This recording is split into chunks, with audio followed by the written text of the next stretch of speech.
हो जाने से, हो सके तो बात कर किसी बहाने से।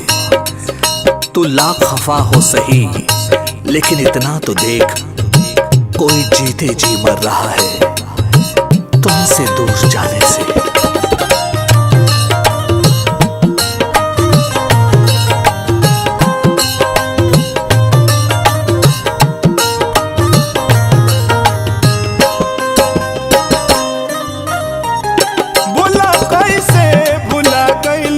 कसम वादा को के ये जान, बड़ी खुश बाड़ू तू हमसे दागा को के ये जान।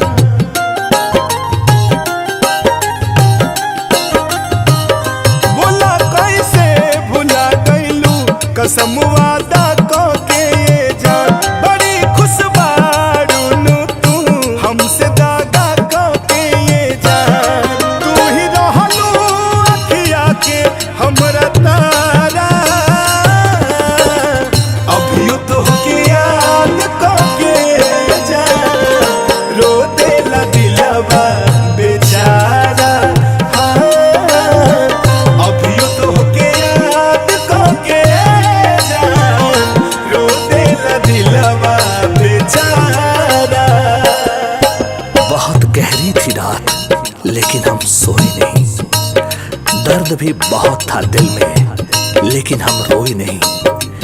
कोई नहीं हमारा जो पूछे हमसे भी, जाग रहे हो किसी के लिए या फिर किसी के लिए सोए नहीं।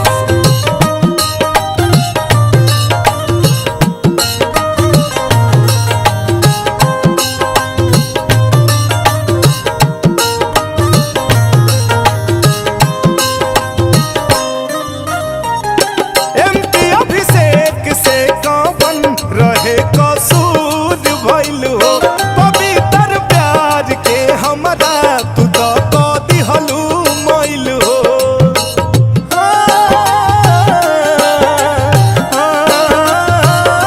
एमपी अभिषेक से कवन रहे कसूर भइल हो पवित्र प्यार के हमरा, तू तो दिहलू